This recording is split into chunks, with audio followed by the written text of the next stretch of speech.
Tired of ads barging into your favorite news podcasts? Good news. Ad-free listening on Amazon Music is included with your Prime membership. Just head to amazon.com/ad-free news podcasts to catch up on the latest episodes without the ads. Enjoy thousands of Acast shows ad-free for Prime subscribers. Some shows may have ads. The Two-Footed Podcast is brought to you by EPLindex.com and our presenting sponsor, Liberty Shield.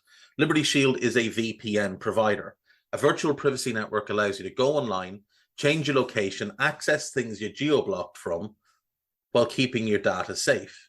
So, as an example, if you are a UK expat and want access to BBC iPlayer to watch Match of the Day, or ITV Hub, or all four, but you get that message that says this content is not available in your location, a Liberty Shield VPN gets you around that block, allows you to watch whatever you want on those services, while also keeping your data safe. And it goes further than that. It allows you to open up Netflix's entire library by just changing your IP address. Liberty Shield is the #1 rated VPN provider on Trustpilot with 5-star ratings across the board. So go to libertyshield.com right now, use the code EPL25 and get either the hardware package or the software package.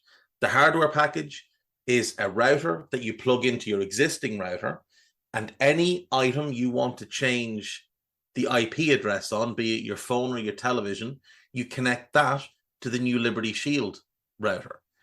All other items can remain connected to your existing router. There's also a software package which is instantly downloadable to your device and you can get using straight away. Again, libertyshield.com, EPL25 for 25% off at checkout. We're also brought to you by Home of Hopcroft, a giftware and homeware company located in Scotland but shipping worldwide. Check out homeofhopcroft.co.uk and do check out the EPL Index and Anfield Index shops, which you'll find on Etsy. Use the codes EPL10 or RED10 for 10% off at checkout. And lastly, do remember to check out A Tad Predictable, hosted by Tadiwa. That podcast is on this feed before every Premier League match week. And then the EPL Roundtable, hosted by Kevin DeVries, on its own EPL Roundtable feed. So just search EPL Roundtable in your podcast device. And that's out after every match week. Now, on with the show.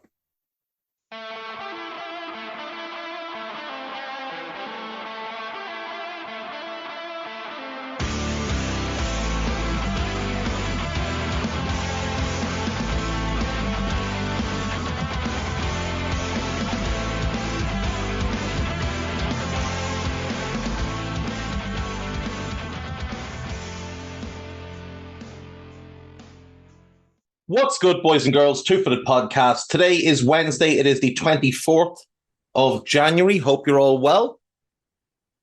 We had some EFL Cup action last night as Chelsea gave Middlesbrough a hiding. 6-1 at Stamford Bridge. The Blues, therefore, 6-2 winners on aggregate. A Johnny Howson own goal, an Enzo Fernandez tap-in, an Axel Disasi tap-in, Cole Palmer again, and Noni Mudeki putting them 6-0 up before Morgan Rogers pulled one back.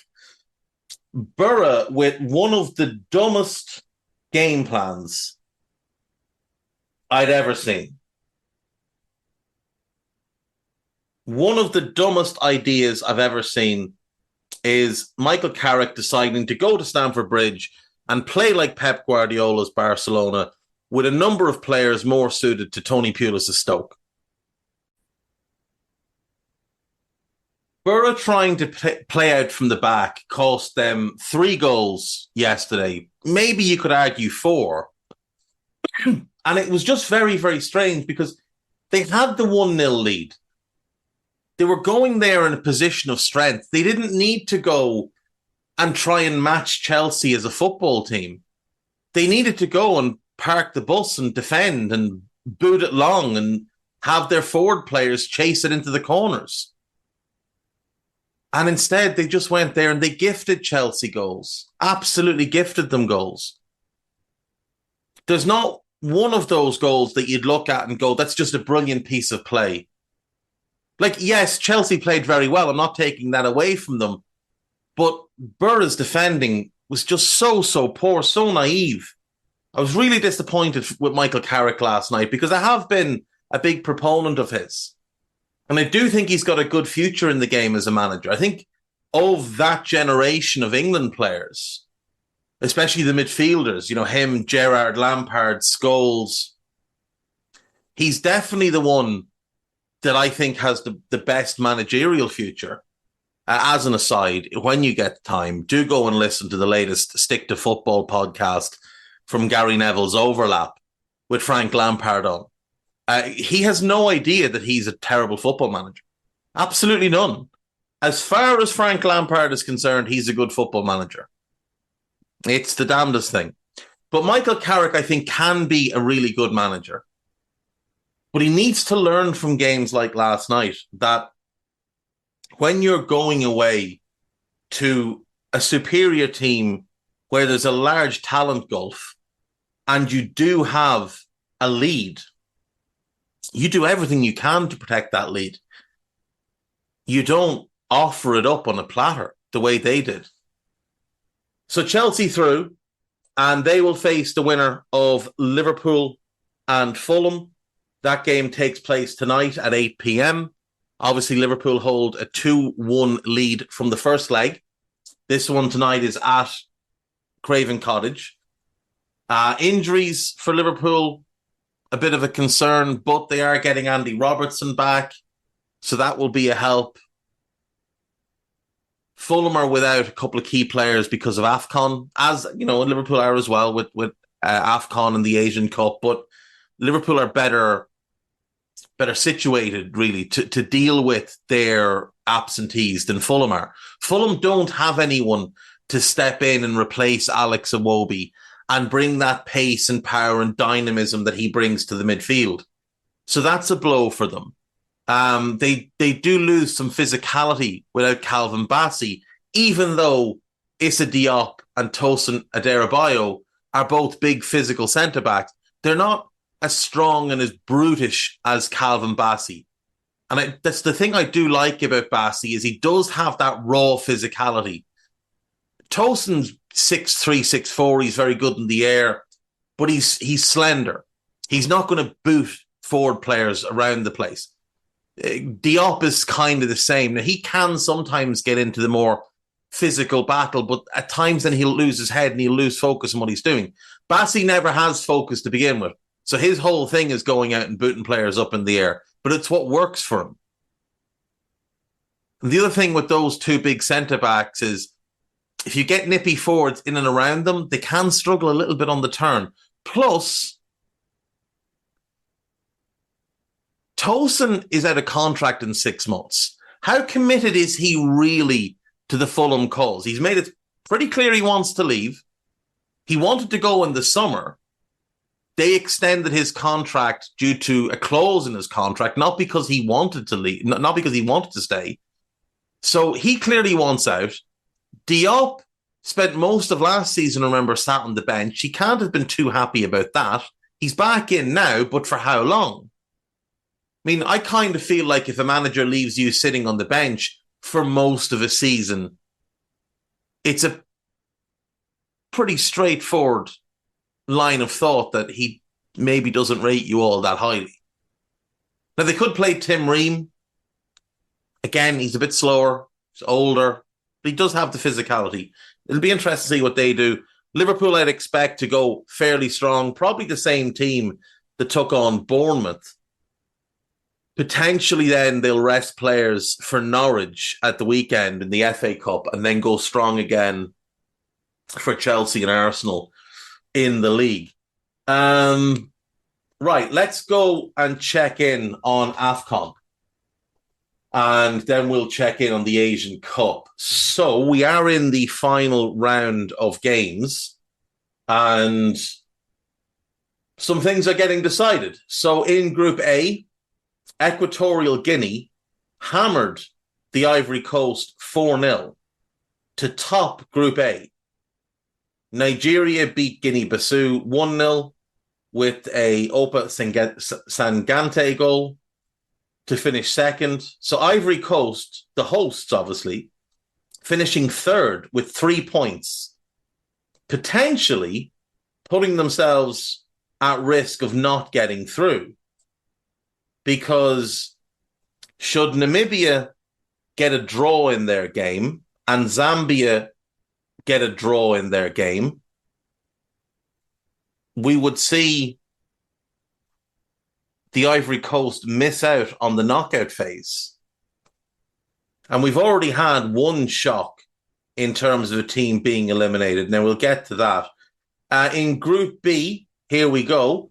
Mozambique 2, Ghana 2. Ghana were 2-0 up through 2 Jordan Ayew penalties going into stoppage time, and Mozambique came back to get a draw. In the other game, Cape Verde and Egypt played out a 2-2 draw. Cape Verde topped the group on 7 points. Egypt finished second on 3 points. Ghana finished third on 2 points with a -1 goal difference, and they have been eliminated. Ghana should be one of the strongest teams at the AFCON. When you look at the talent, particularly the midfield and attacking talent. But then you actually dig into the squad and you realize that Kamaldeen Sulemana wasn't called up. Abdul Fatawu wasn't called up. Not really sure why. Thomas Partey wasn't called up. Now, I know he's been injured, but he is back in training, so why not call him up? Tariq Lamptey is out of the squad. So then you start to look at it, and well, the defence isn't great. You've got Daniel Amartey, he's decent. Alexander Jaiku, he's decent. Gideon Mensah is pretty good, but hasn't become the defender he was expected to be. Dennis Adoy, for some reason, is still in the squad. Salisu's in the squad, so that's a decent group. It's not great. Mensah, Salisu, they're the kind of strong points of that back line. Not familiar with the goalkeepers. Joe Wallacott does play for Hibernian, but I don't think I've ever seen the guy play. I'm sure I have at some point. In the midfield group, you've got Andre Ayew, who at 34 is well past his best. You've got Kudus, obviously. You've got Samed, who's very good, plays for Lens. Joseph Pansel's a pretty good player. After that, then it becomes a little bit dicey. In attack, you've got Ayew, you've got Semenyo, you've got Inaki Williams, Ernest Nuama. Jonathan Sowa, I'm not hugely familiar with either. I just can't imagine that any of the players who should be in the Ghana squad are playing in their homeland at this point. You've got 3 players playing in the Ghanaian league. I'm sorry, if they're playing in that league at 24 and 26, they're not good enough to play for your national team. They're just not. And there are far better players who've been left out. So Ghana are out. In Group C, Senegal finished top. They beat Guinea 2-0. Cameroon finished second. They beat Gambia 3-2. A late Christopher Wu goal, giving them the win. They were actually 2-1 down with 3 minutes left and heading home. And Gambia were going to go through in third place. But Cameroon get the 2 late goals. Through they go. They finish second. Guinea finished third on 4 points. So Guinea get one of the best third place spots. Group D, Angola beat Burkina Faso 2-0 and Mauritania beat Algeria 1-0. So Angola topped the group, then Burkina Faso. Mauritania finished third. Algeria finished fourth. In Group E, we have Mali top, South Africa second, Namibia third, and Tunisia bottom.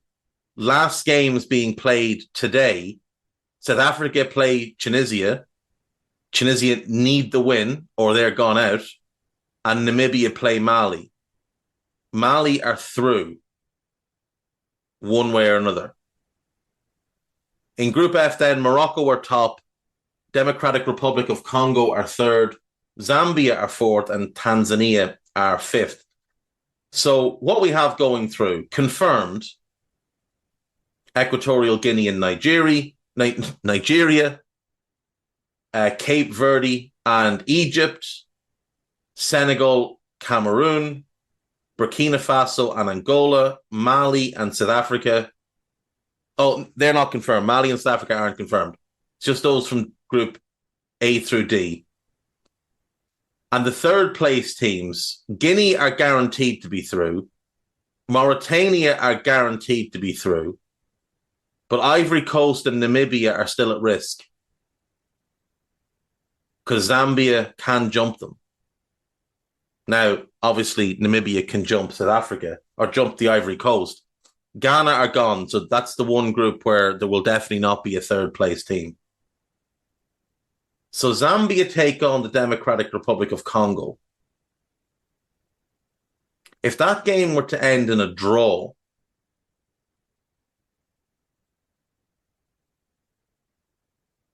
they would go above Ivory Coast on goal difference.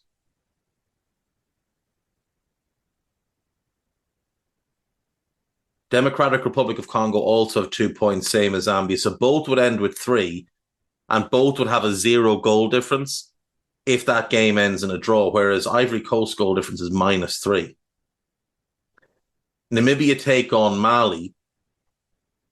Mali are through, so they can rest players, but a draw is good enough for Namibia to jump the Ivory Coast. So we are looking at the very real possibility of Ivory Coast getting dumped out. If Ivory Coast and Ghana go out, that's got to be one of the biggest surprises in the recent history of major international tournaments, especially one like AFCON, where you only really have 5 or 6 real contenders. Like the Ivory Coast squad, again, you look at it and it's just loaded with talent. Yahia Fofana looks a pretty talented goalkeeper. In defence, I don't like the way the defence has been lined up. I don't really understand what the manager was thinking either with his decision to leave Abakar Sia at home. He should be the starting left back. But you've got Aurier, Kusunu, Willy Bolly, Wilfred Singo, Evan Ndika, Ousmane Diomande, and Ismail Diallo. Now, I don't know why Diallo is in the squad over Sia. I really don't. I'm not sure why Gislan Conan is in the squad either. He's not great. I mean, that back four should pick itself. Singo at right back, Sia at left back, Kusunu and Diomande in the middle. That should pick itself. The midfield, then, you've got Max Gradel, Frank Kessie, Jean-Michel Seri, Ibrahim Sangaré, Seiko Fofana. Like, loads of really good options. Then in the wide areas, you've got Jeremy Boga, Simon Adingra, Nicola Pepe, Karim Kanate can play wide. And then through the middle, you've got Halar and Kwame. You've also got Jonathan Bamba for a wide option as well. I don't know why they're not like streaking through this group with ease. I don't understand how they've had such trouble. Now, part of it is a manager making bad decisions. Like, he left home a couple of players that definitely could have helped them. But more than that, Nicola Pepe played as the false 9 in a recent game. Like, what is that about? I'm sorry, there's just no way that's your best option.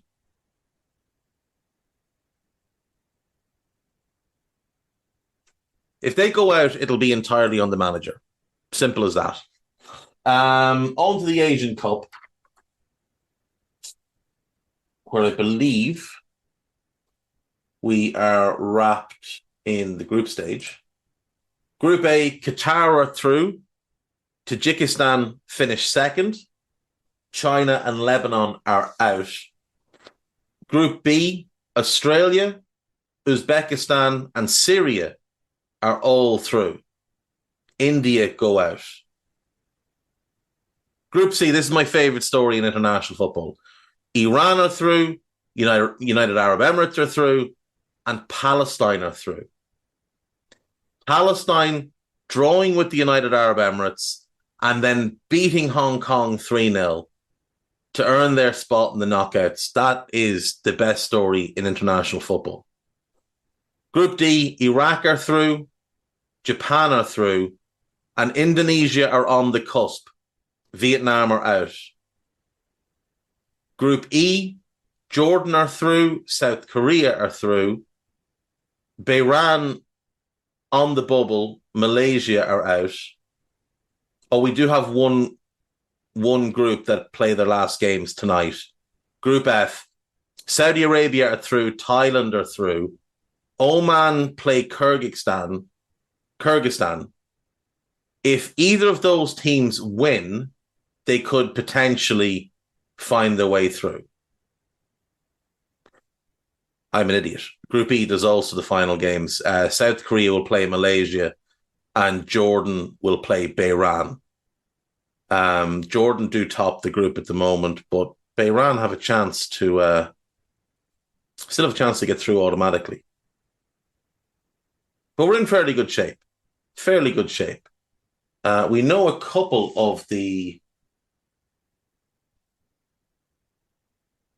knockout games. Iran will play Syria and Tajikistan will play the United Arab Emirates. Those are confirmed knockout games. Do we have anything confirmed for the AFCON knockouts? We do. Nigeria will play Cameroon. That should be good. Cape Verde will play Mauritania. And Equatorial Guinea will play Guinea. So there we go. We've got 3 set there.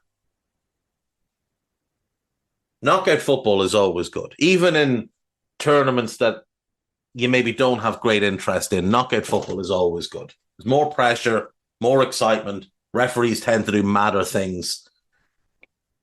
Every little action matters. So AFCON and the Asian Cup both shaping up nicely. And I'll see you after this. I'm going to go and boil my head for a second and hopefully come back able to talk and read properly. Tired of ads crashing your comedy podcast party? Good news. Ad-free listening on Amazon Music is included with your Prime membership. Just head to amazon.com/ad-free comedy to catch up on the latest episodes without the ads. Enjoy thousands of Acast shows ad-free for Prime subscribers. Some shows may have ads. Right, welcome back. So it is Wednesday, which means it is Nostalgia Day. I will be getting back to doing the power ranking type lists, position by position. We've gotten a little bit sidetracked on that. We have done goalkeeper, right back, left back, centre back, sweeper, and I think we did a central midfielder. Did we do wingers yet? I'd have to look. I think we've done both wings. So it's just defensive midfielder, kind of 10, and striker. I could be wrong about the wingers. I feel like we did one wing. I'm sure if I go through one of my notebooks, I'll find where I wrote stuff down in my usually well-filed manner. Today's nostalgia, though. So I love Italian football. Absolutely adore it. Because I grew up in an era where Italian football was the best football. Serie A dominated world football for 20 years. From 86 to 06, Serie A was the dominant force. Italian clubs were just a cut above. There was more money in the league, somewhat due to corruption. All of the top players wanted to go and play in Serie A. You had both Milan clubs, Juventus, both Rome clubs, Sampdoria, Fiorentina, and Parma, all at different times having great teams. And we've talked about a few of them on here. We've been over the Sacchi Capello era Milan. We've been over the Eriksson era Lazio. We've talked about Capello's career as a whole. So we've touched on Roma. We've touched on Juve under his watch. We've gone through Fiorentina and Parma in that era. Today, I just wanted to take a kind of more of an overview of Serie A in that time. So today we're going to do 86 to 96. And next week we'll do 97 to 06. If that makes sense. So we'll split it in two. But we're going to begin here. Why?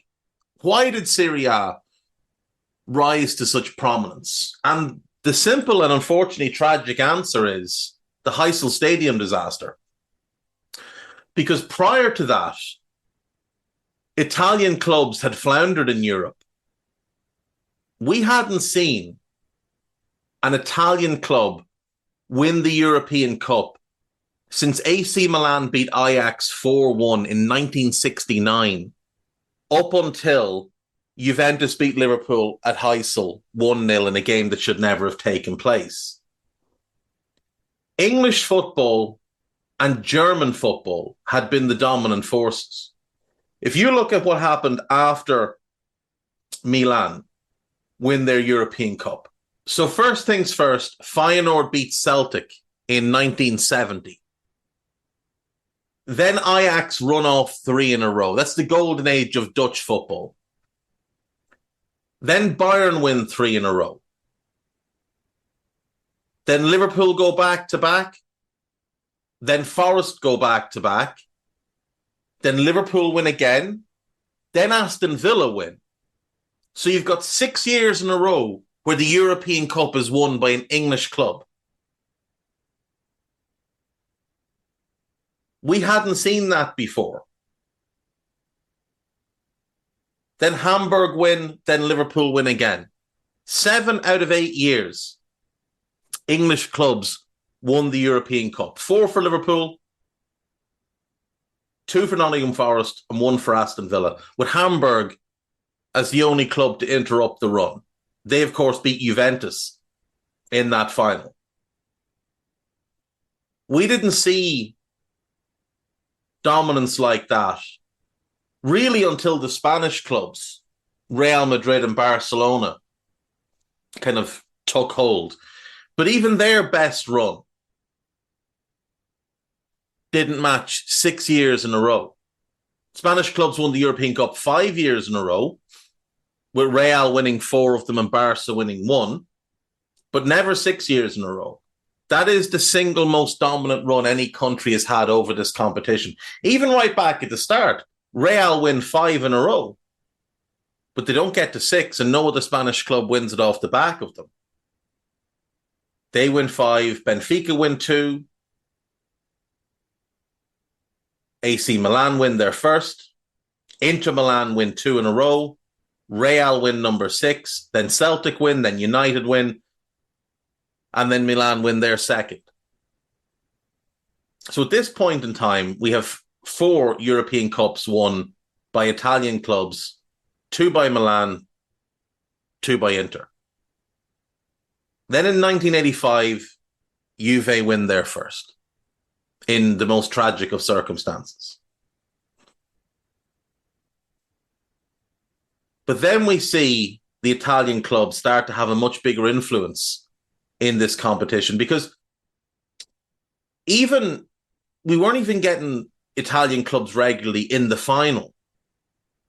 Up until the early 80s, there'd only been 5 losing Italian finalists. Fiorentina lost in 57, Milan in 58, Inter Milan in 67, Inter again in 72, and Juve in 73. Then Juve lose to Hamburg, Roma lose to Liverpool. Italian football is on the climb. It's getting stronger. We're seeing more and more players go in that direction, but it is still number 2 to England until Heysel, until the ban on English clubs. And that then enables the Italian clubs to really kick on. And because of the lifestyle and culture, it's also a far more appealing place for players to go and live. So we'll start in the 85-86 Serie A season. We'll start with this year. Well, actually, we'll go 85 to 95 today, and then we'll go 96 to 06 next week. So, 1985-86 Serie A season. Off the back of winning the European Cup, Juventus win the Serie A title. Roma finish second. Napoli finish third. Torino fourth. Fiorentina fifth. Inter sixth. AC Milan seventh.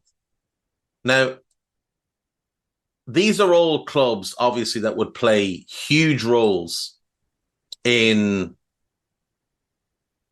the future of Italian football, barring Torino. They're the one club that really didn't kick on with the rest of them. There's no great Torino season during this time.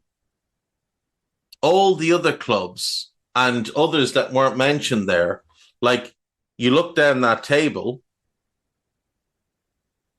there's no Lazio. They're not in Serie A. You look down that table, there's no Parma. Sampdoria are finishing 12th in a 16-team league. They were to come. And Torino, unfortunately, wouldn't be able to keep pace. In the Coppa Italia that year, Roma claimed their sixth title. Sampdoria, the losing finalists. Two-legged affair. Samp won the first leg 2-1. Roberto Mancini with one of the goals there. But Roma won the second leg 2-0 and won the competition 3-2 on aggregate. Relegated from Serie A, Pisa, Bari, and Lecce.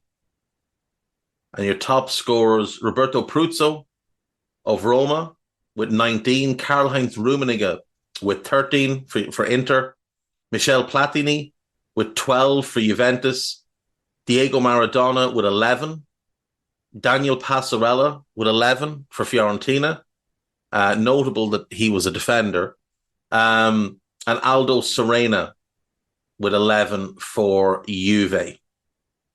We move on to the European competitions of that year. No Italian representation in the European Cup final. No Italian representation in the UEFA Cup final. And no Italian representation in the Cup Winners' Cup final. But onwards we go. 86-87.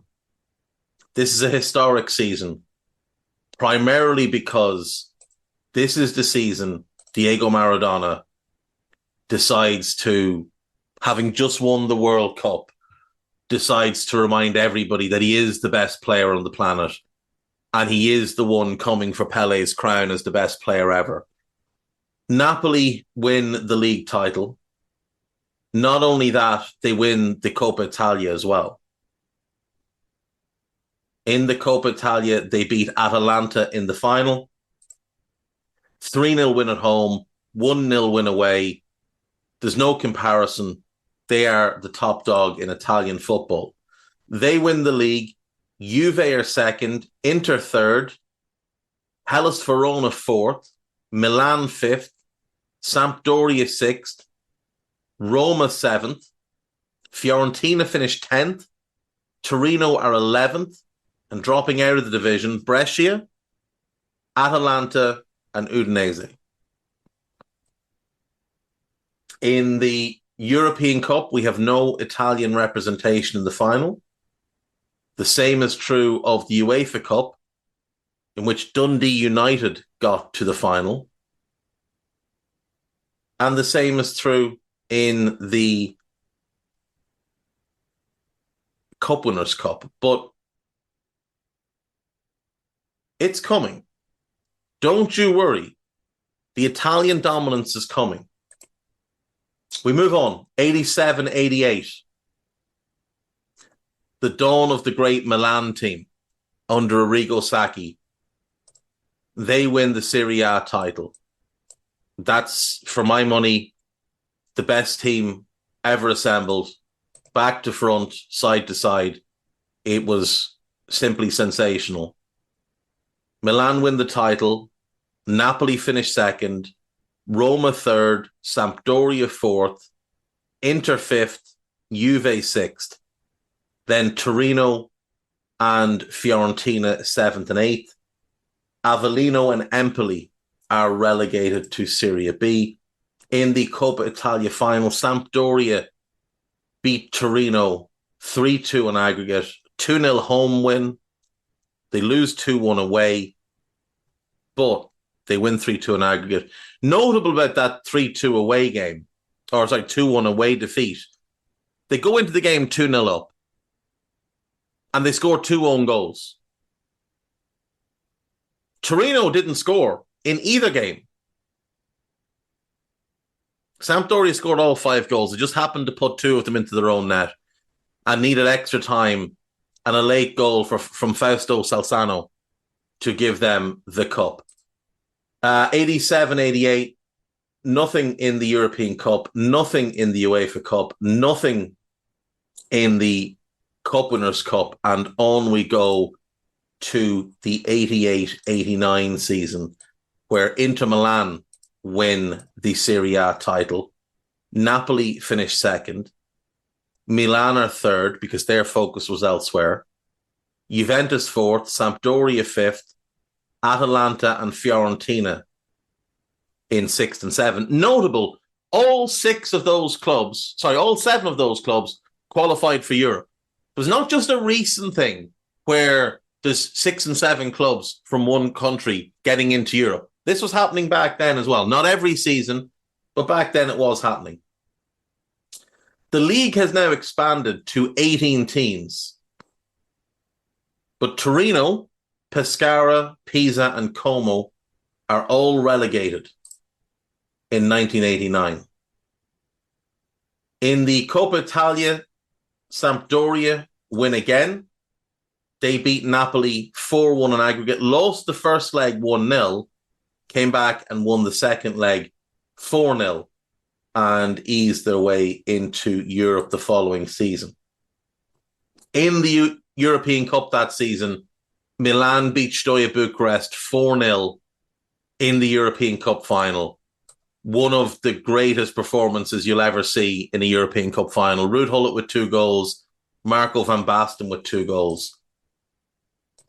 Your top scorers in the league that year, Aldo Serena with 22, Van Basten and Careca of Napoli with 19, a young Roberto Baggio with 15 for Fiorentina, Gianluca Vialli with 14 for Sampdoria, Rudi Völler with 10 for Roma,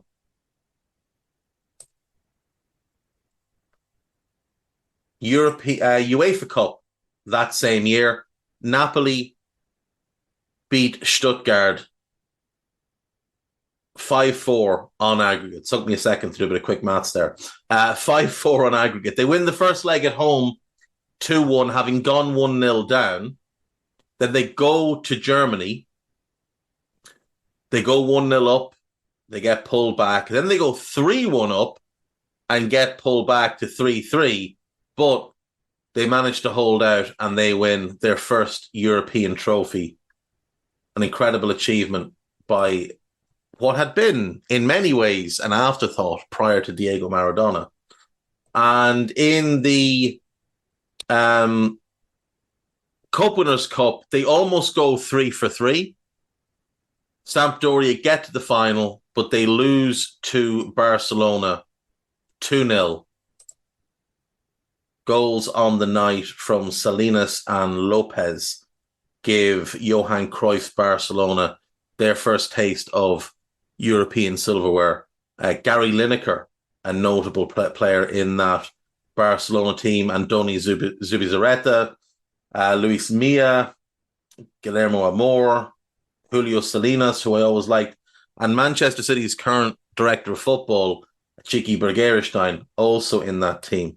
That Sampdoria team, though, when you look at the names, Gianluca Pagliuca, Marino Manini, Luca Pellegrino, Giuseppe De Sena, Gianluca Vialli, and Roberto Mancini. Like, it's an outstanding team. But unfortunately, they just didn't have enough on the night. Into 89-90 we go, and Napoli win their second league title. This was kind of the crowning glory for Maradona, because anyone can win one. Winning two is what makes you a great. Napoli win the title, 2 points clear of that incredible Milan team. Inter finish third, then Juve, then Sampdoria, Roma, Atalanta, Bologna, Lazio, nice of you to turn up, finish in 9th. Fiorentina finish in 12th. Genoa in 11th, actually. Udinese, Hellas Verona, Cremonese, and Ascoli are relegated. Juventus win the Coppa Italia, beating AC Milan 1-0 on aggregate. Again, Milan had bigger fish to fry. We'll come to that now. In the Serie A goal-scoring chart, Marco van Basten with 19, Roberto Baggio with 17, Diego Maradona with 16, Salvatore Scalacci with 15, Rudi Voller with 14. You've got Jurgen Klinsmann there with 13, Abel Balbo, Roberto Mancini, and Lothar Matthäus all knocking in 11. Of course, Matthäus a midfielder, which makes that notable. On to Europe. 1990 European Cup final. AC Milan versus Benfica. A Frank Rijkaard goal is the difference, and Milan go back to back. In the UEFA Cup, Juventus beat Fiorentina 3-1 on aggregate. 3-1 in the home game, 0-0 in the second leg. Juve lifting European silverware. And in the Cup Winners' Cup, we get a sweep. Sampdoria 2, Anderlecht 0. Goals in that final from Gianluca Vialli, 2 in extra time. And we have 4 Italian finalists across the 3 European competitions, and all 3 trophies heading back to Italy. Quite the achievement. Moving on to the 1991 season. Obviously, we've now had the incredible 1990 World Cup. And I will hear no slander ever about that World Cup. Just because there wasn't tons of goals, just because the football was more tactical and technical, that does not mean it wasn't a great World Cup. If for some reason you rely on pure goals to enjoy football, that's fair enough. That's absolutely fine. But there's far more layers to football than simply goals equals excitement. That World Cup is a magnificent triumph from start to finish. From the opening ceremony, from Luciano Pavarotti, the pomp, the circumstance, the stadiums, the games themselves, all the way through. The final colours a lot of people's views on that World Cup, because the final is a tough watch. Because the Argentines knew they were outgunned and they got frustrated. They lost their heads and they started kicking the life out of the Germans. They ended up playing with 9 men. They lose to a late penalty. But the final shouldn't dictate what people think of that tournament. That tournament was incredible. Anyway, back to 1991. And Sampdoria win the league title ahead of Milan.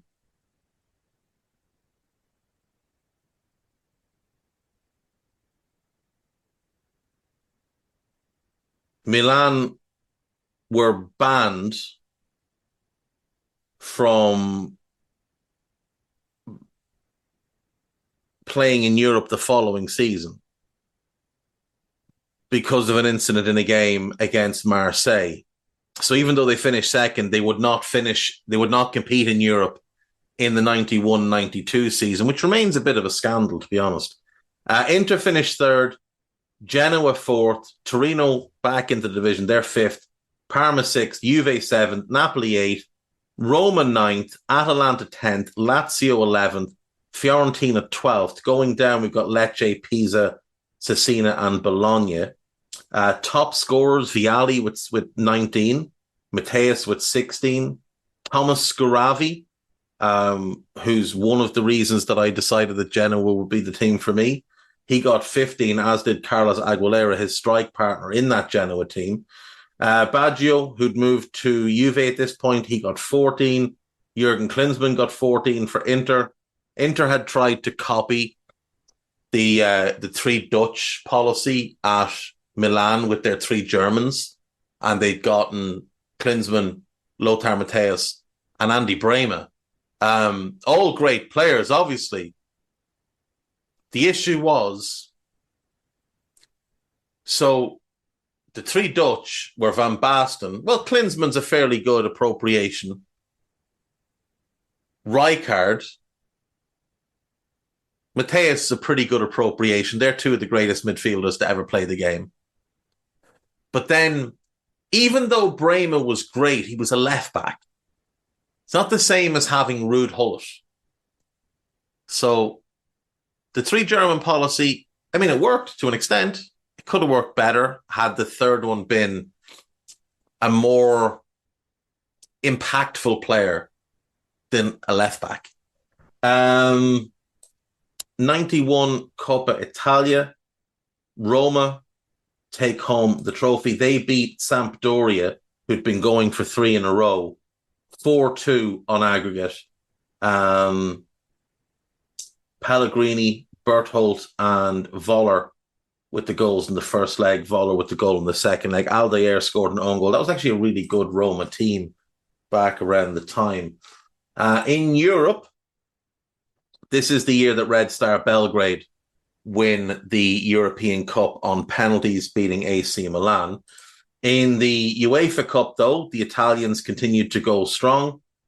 Inter beat Roma 2-1 on aggregate, so both Italian clubs in that final. And then in the Cup Winners' Cup, Manchester United beat Barcelona, which was the kind of the pre-telling of what was to come from Manchester United under Alex Ferguson.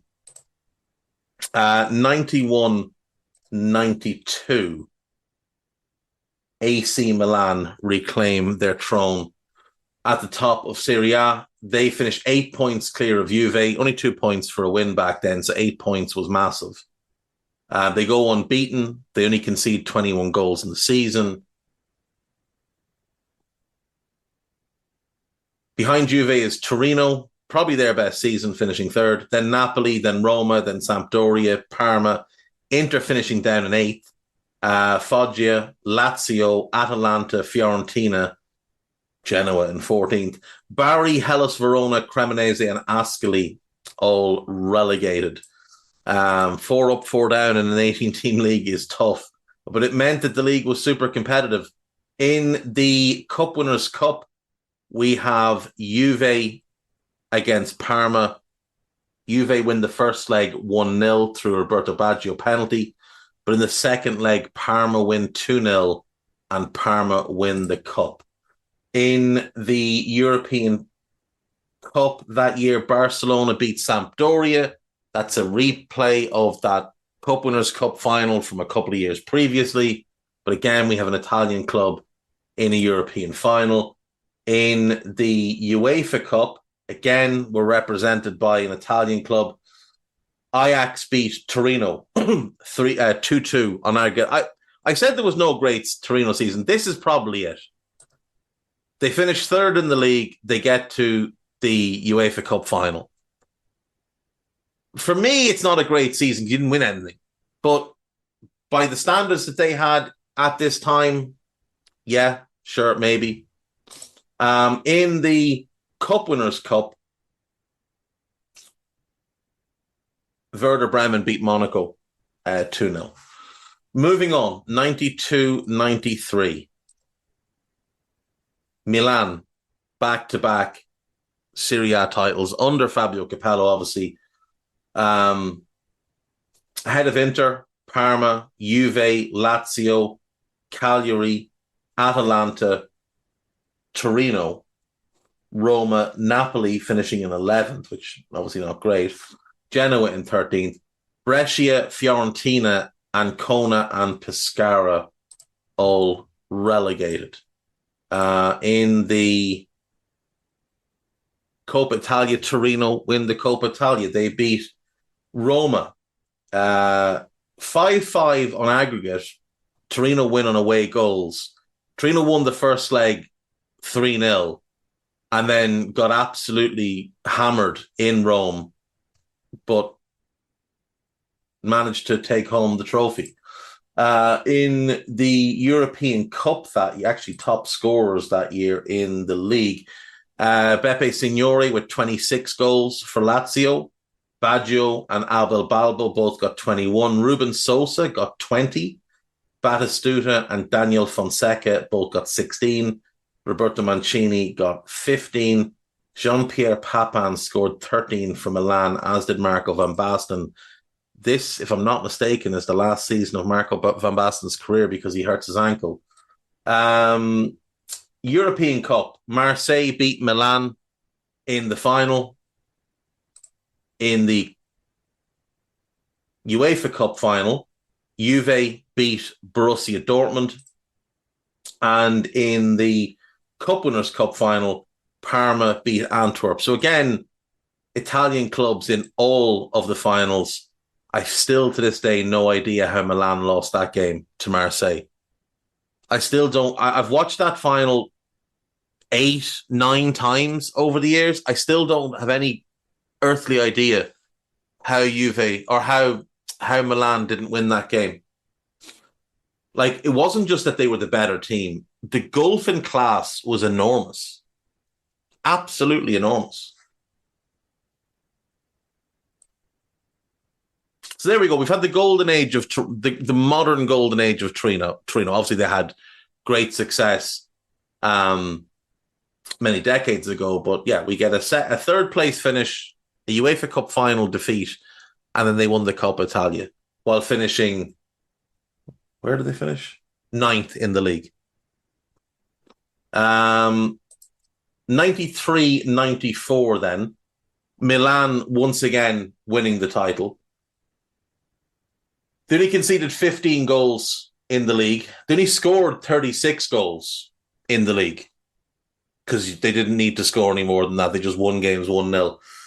Juve finished second, then Sampdoria, then Lazio, then Parma and Napoli. Roma finished 7th, Torino 8th, Foggia 9th, Genoa are in 11th. Inter finished 13th. Piacenza, Udinese, Atalanta and Lecce are relegated. In the Coppa Italia, Sampdoria would win it again, beating Ancona 6-1 on aggregate after a 0-0 first leg.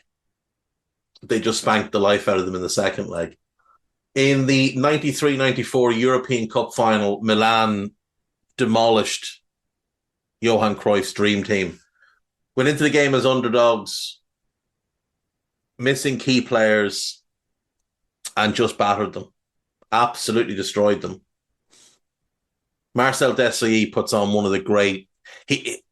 Marcel Desailly, he might have the best Champions League final catalogue of any player. So in 92-93, he plays for Marseille against Milan. He was otherworldly, absolutely incredible, playing as a centre-back in a back three. Then he moves to Milan. He plays central midfield against Barca, and he just bullied them. Absolutely bullied them.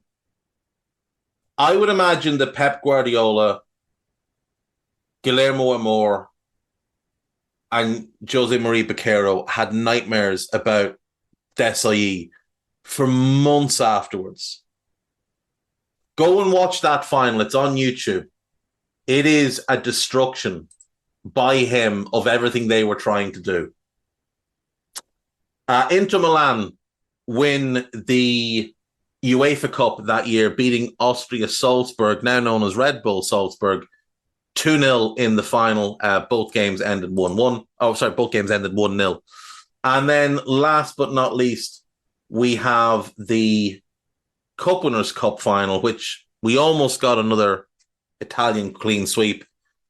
But Arsenal beat Parma 1-0. If I'm not mistaken, I don't think I am, George Graham was fired that year for taking backhanders from agents, and Stuart Houston. No, it was the next season. The next season. Arsenal would get to the final again the next year. Graham was fired. Graham was there when they won it this year. I am mistaken. It was the next year Stuart Houston got to the final. It was just a very unusual situation to have a caretaker manager overseeing any kind of European final. And then it was made all the stranger by Naeem in basically the last minute of extra time, scoring from the halfway line. Again, the 95 Cup Winners' Cup final, I'm almost certain that's on YouTube as well. A young Gus Poyet in that team. Maybe not young. What age would he have been? Geez, he wasn't young. Was he ever young? He was 28. How old was he during Chelsea? He was 30 when he joined Chelsea and then played in England for 7 years. I always assumed he was like 25 when he came across to England, but he was 30 when he came to England. Naeem and Gus Poyet make that game worthwhile. But that Arsenal team was strong. Anyway, we've gone off topic, as I always do.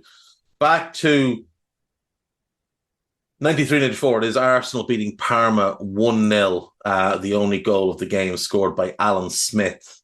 And Arsenal win their only really notable bit of European silverware. 94-95, this is where we'll leave it for today. Juventus win the Serie A title. We're up to 3 points for a win. So, modern day. This is Marcello Lippi's team. He had been a journeyman manager, which a lot of people seem to forget that Marcello Lippi was a journeyman manager. He'd been at Sampdoria as a youth coach. Then he'd gone Pontedera, Siena, Pistoia, Carrarese, Cesena, Lucchese, Atalanta, Napoli. The only club he had spent more than 1 year at was Cesena, where he was for 2 years. All of that is between 85 and 94. He has 8 jobs in a 9-year span. And then he lands at Juve. Now, just imagine for a second, if you will, Manchester United, Liverpool, or Arsenal appointing a journeyman who'd never coached a top club other than 1 year at Napoli, where, let's be fair, Napoli were not what they had been.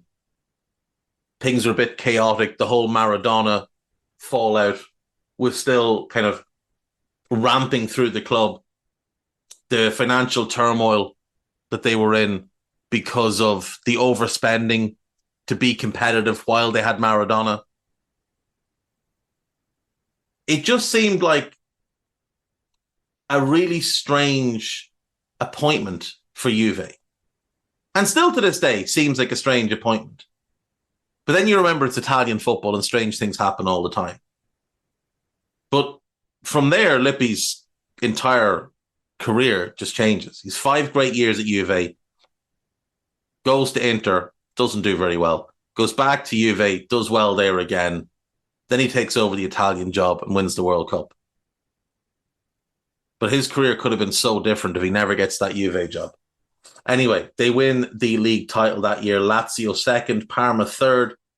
Milan 4th, Roma 5th, Inter 6th, Napoli 7th, Sampdoria 8th, got Fiorentina in 10th, Torino 11th, Genoa relegated along with Foggia, Regina and Brescia.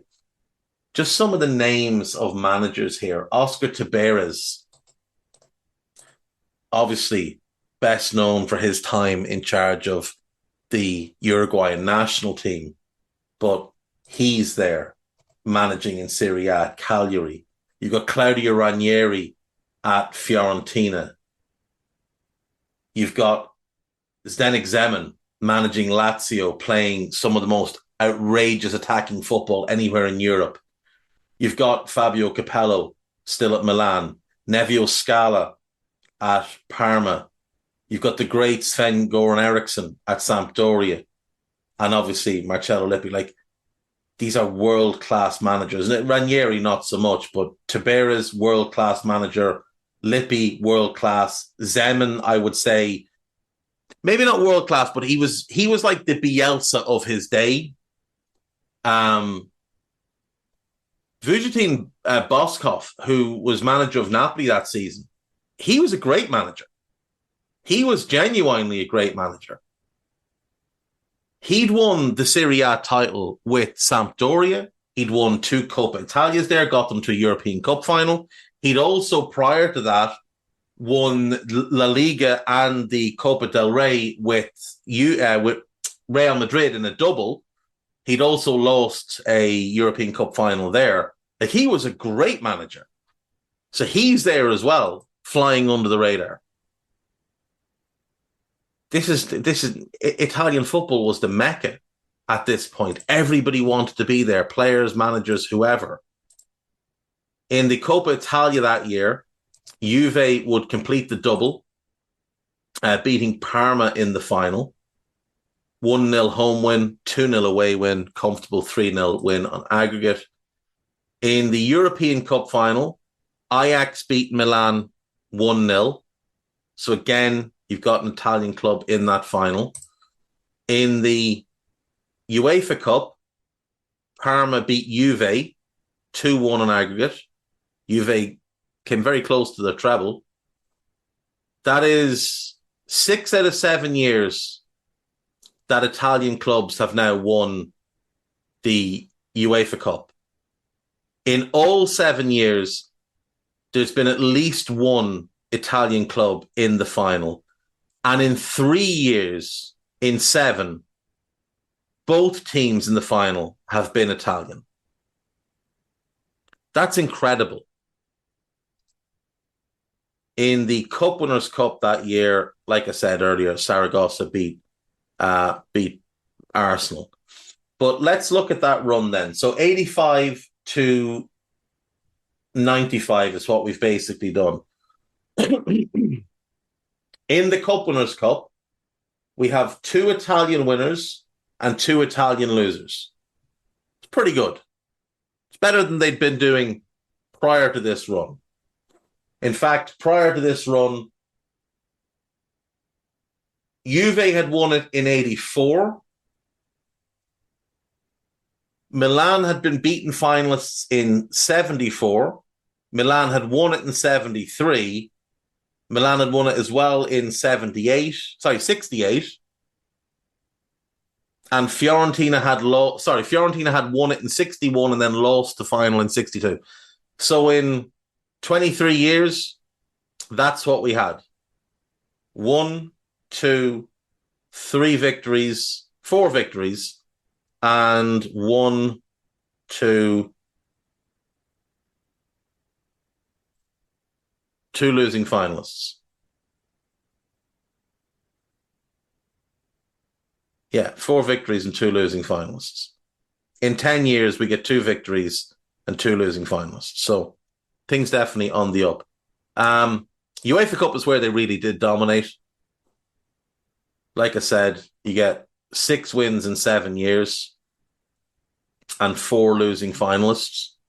That's pretty impressive. Prior to that run, Juve had won it in 77.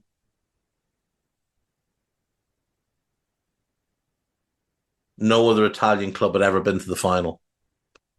So, incredible dominance of the UEFA Cup. And then in the European Cup, you get 3 winners and 3 finalists, 3 beaten finalists. Now, starting with the next season that we'll do 95, 96, we get a 4th winner as Italian clubs continue to get to the final on a pretty regular basis. But this era, this was the Milan era, 3 wins and 2 finals defeats. Like, they really should have won 5 European Cups in this spell. They were a better team than Marseille. I take that back. They should have won 4. It's very hard to take that away from Ajax, especially when you look at that year's European Cup. You go back and you look at the group stage, and Ajax play Milan and beat them twice. So, yeah, tough to say that Milan should have won that final, but they certainly should have beaten Marseille, and they did win the 3 others.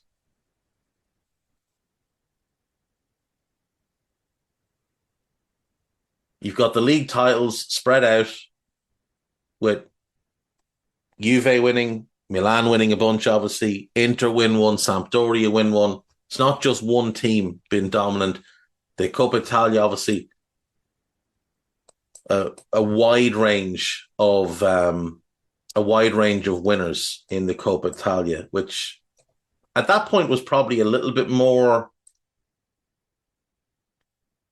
prestigious than it is now. But you get Roma winning it, Napoli, 2 for Sampdoria, Juve, Roma again, Parma, Torino, another for Sampdoria, and Juve. Again, there's no incredible dominance by one club. It is spread out. And we were getting different teams as the losing finalists those years as well. So this is a league that was just super strong. Incredible players. In that final season that I've done, 94, 95, Batistuta scores 26 goals. Abel Balbo gets 22. Rogerio Rizzatelli, does anyone remember him? He scored 19 goals that year. Gianfranco Zola got 19. Signore got 17. Marco Simone got 17. Sandro Tovaleri of Bari got 17. Gianluca Vialli got 17. Fabrizio Ravanelli got 15.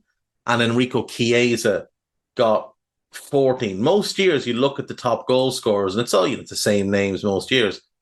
But then you get someone like Rizzatelli here, nicknamed Rizzy Goal by the fans. Kind of made his name at Roma. He never was, judging by his career goal numbers, a prolific goal scorer. Like, he played for Roma for 6 years, scored 29 goals. He goes to Torino and he scores 30 goals in 2 seasons and earned a move to Bayern Munich, of all places. Didn't quite make the grade at Bayern. You look at Tovaleri, another journeyman, but every so often you just get one of these players would catch fire in a season. And you remember names like Igor Proti and what an outstanding player he was and the goals that he would score.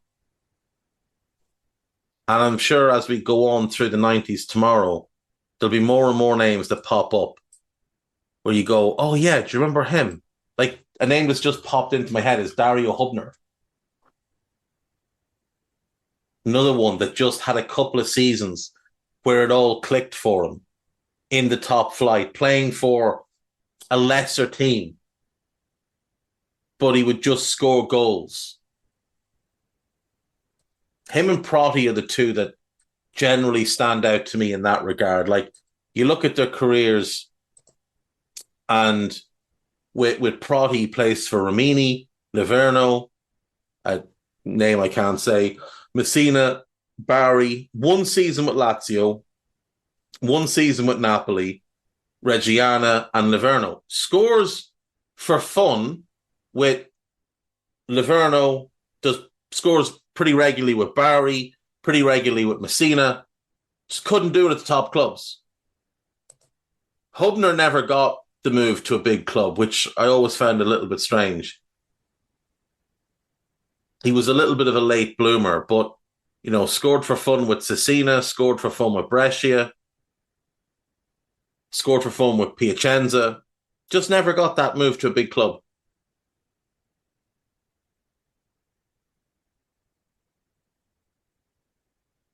Dario Hubner and Igor Prati are the only players to have won the Golden Boot in Serie A, Serie B, and Serie C. That's pretty impressive. There's just you just have memories of these great goal scorers that it didn't matter. Like, Hubner plays in Serie B for 5 years, scores 83 goals in 110 games, moves to Brescia, his first season playing in Serie A, 16 goals in 30 games, no problem. They get relegated. He decides to stay. He easily could have gotten a move to another. There are going to be clubs lining up to get someone that scored 16 goals in a Serie A season.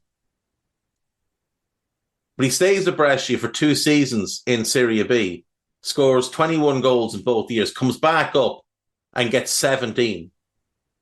So he's had 2 seasons in Serie A, 16 goals, 17 goals. Back then, that was a lot. Moves to Piacenza in Serie A, scores 24 goals. Second season, he gets 14, but only plays 27 games. And then that's kind of it. His career just kind of peters off after that. Whether it was injuries or what, I don't know. He was 30. He was 35 by that point. Like I said, late bloomer. Like, when he got his first season in Serie A, he was already 30. But there would have been clubs lining up to sign him, and he didn't. Didn't go to any top club. Cesena, Brescia, Piacenza. He was happy out. Scored goals and harassed defenders. But there's just...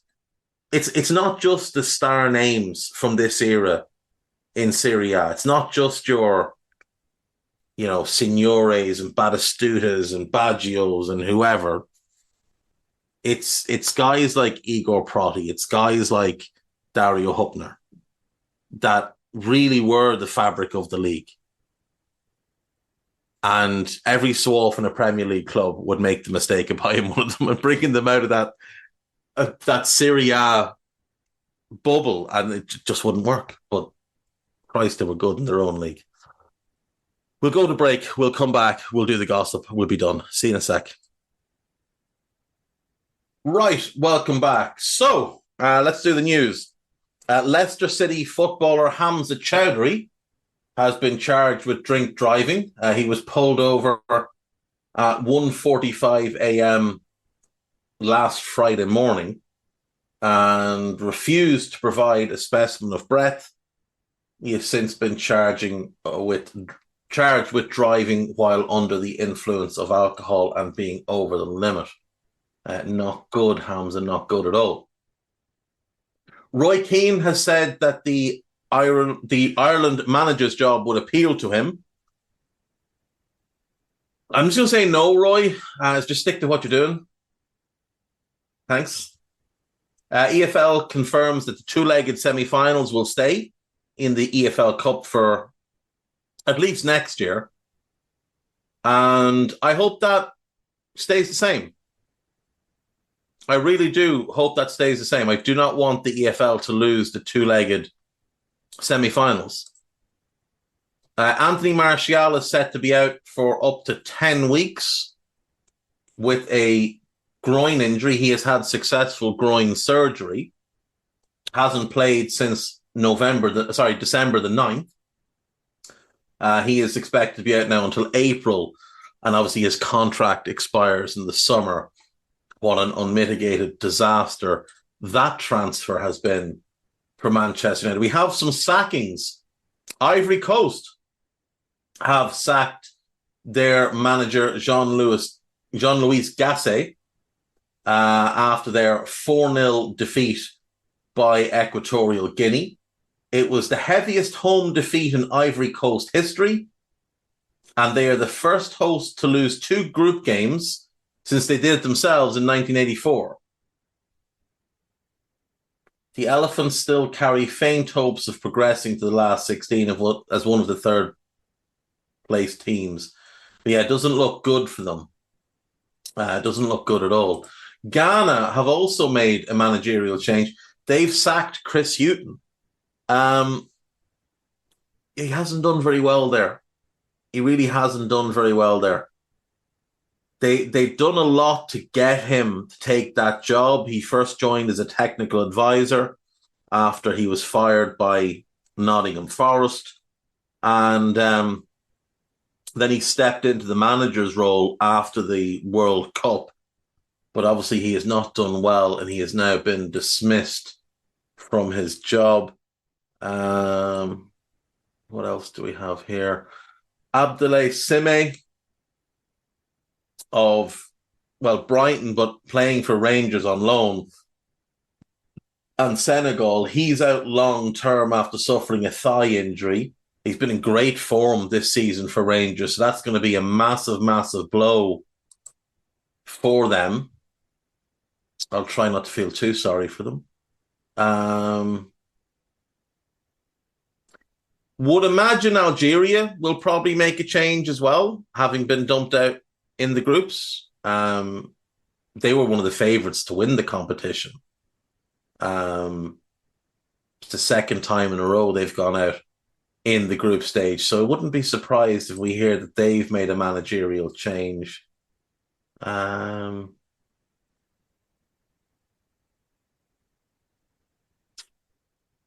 Maurizio Pochettino is desperate for his first trophy in England.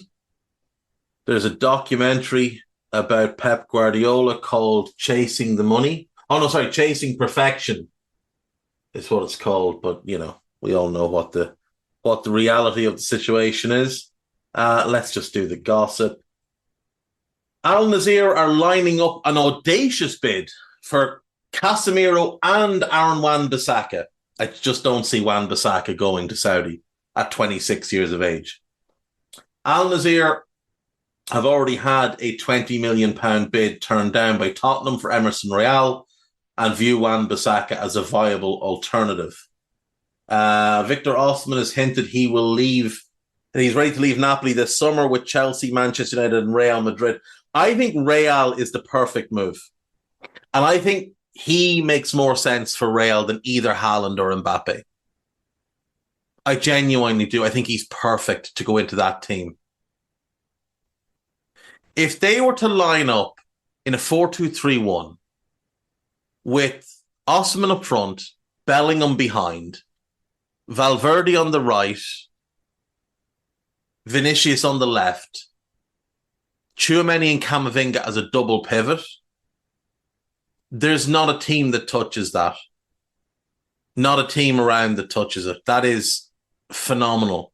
That is the perfect pairing of technicality and physicality.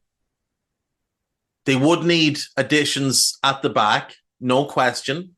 You've got Eder Militao, but you need your long-term right back. You want to keep Ferland Mendy as your defensive left back and go with an attack-minded right back. That's probably the way to go.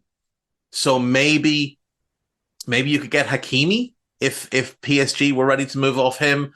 Maybe you go and you get Jeremy Frimpong. You need one centre-back and you'll have Thibaut Courtois back as one of the best goalkeepers in the world. You need a right-back, a centre-back, and Osimhen up front. That team is going to be a real problem for everybody.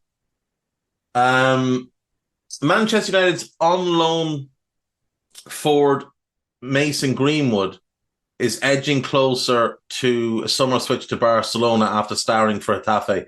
I don't believe that to be true.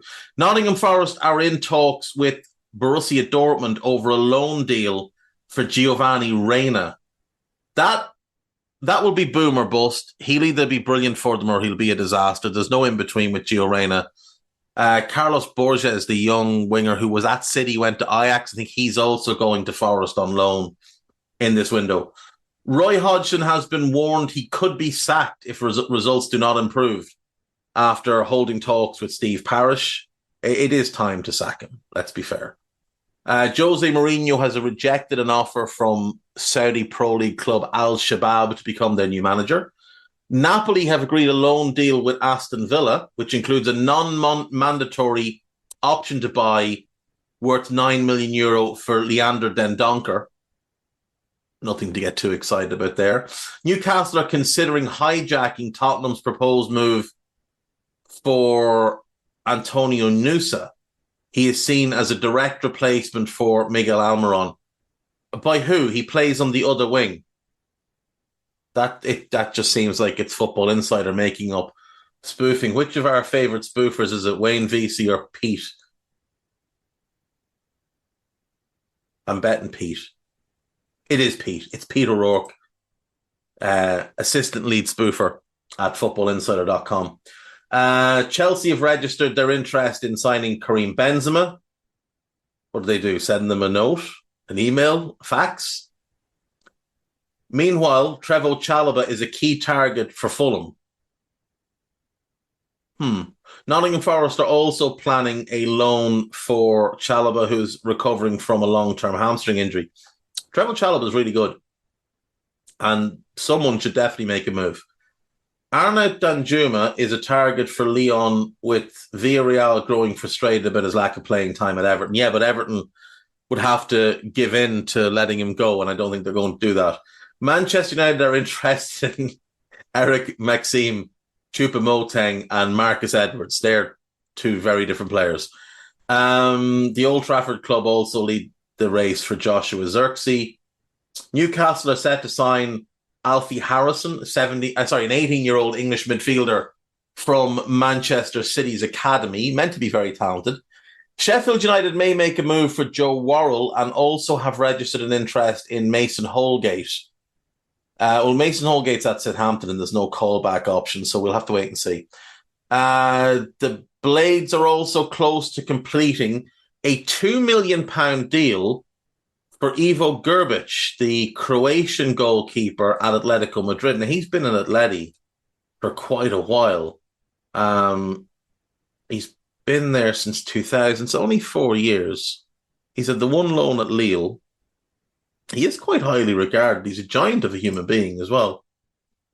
Portland Thorns will pay $250,000 to make Chelsea and Canada midfielder Jesse Fleming the most expensive signing ever made by an American women's team. So, congrats to her on that.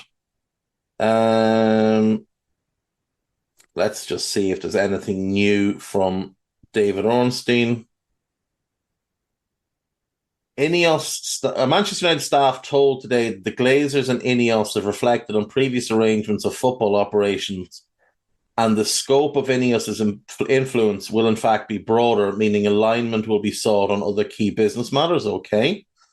Brentford have reached an agreement with Elfsborg to sign Hakan Rafin Valdemarsson, a 22-year-old Icelandic goalkeeper, very highly regarded, never seen the kid play. And that's all from Ornstein. We'll check in with Mike McGrath, see if he has anything for us at this hour. No, he actually was the one that broke the news on Valdemarsson going to Brentford.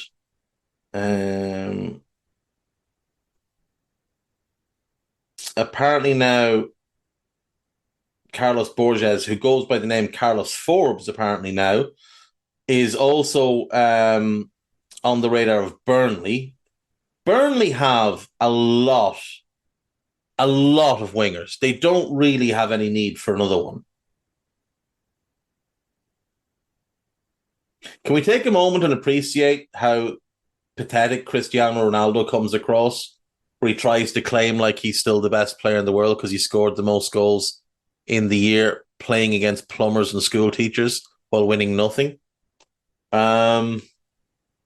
That's their last one. We'll check in with our good friend, the spoofer with the catchphrase, and see what he has to say for himself.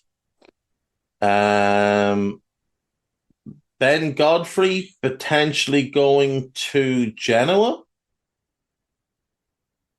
Potentially. Flamengo won't go for Marcos Antonio in January as Lazio can't break loan. Okay. Matthias Vinha is on his way to Brazil.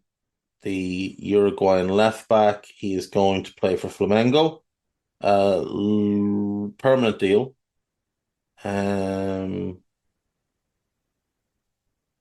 Borja Iglesias to Bayer Leverkusen is a done deal. Loan with an option to buy. 777 own part of Genoa, so I'm guessing that deal probably will get done. James Maddison is finally back in full training.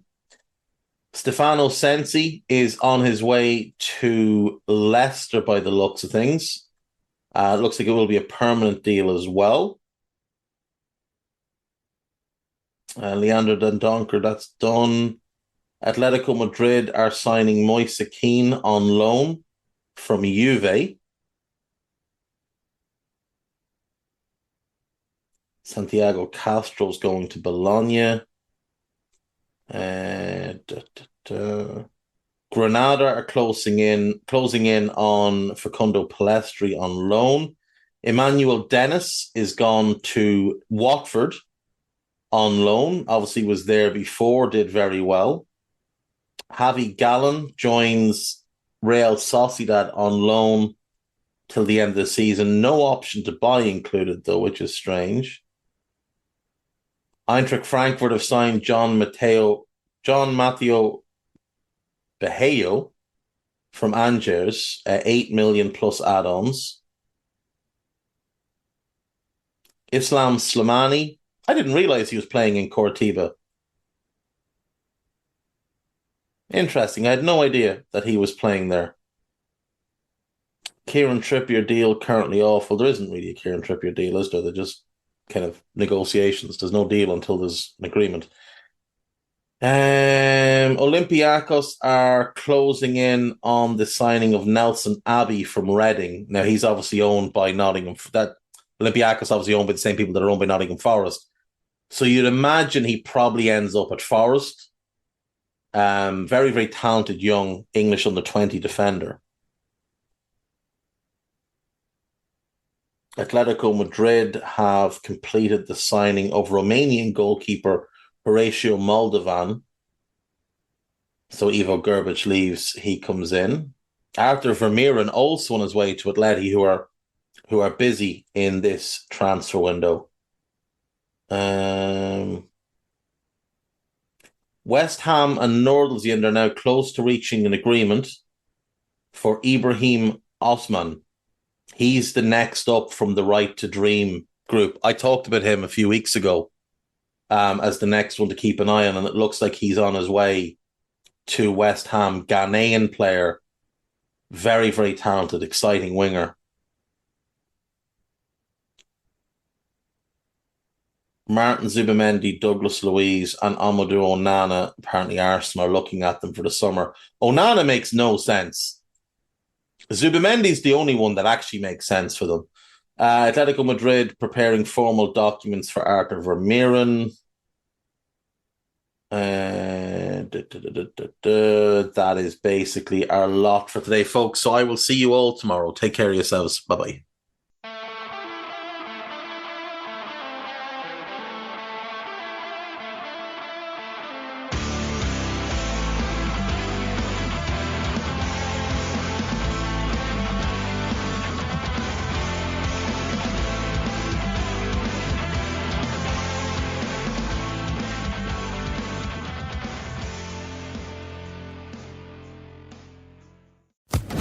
Social Podcast Network. Tired of ads barging into your favorite news podcasts? Good news. Ad-free listening on Amazon Music is included with your Prime membership. Just head to amazon.com/ad-free news podcasts to catch up on the latest episodes without the ads. Enjoy thousands of Acast shows ad-free for Prime subscribers. Some shows may have ads.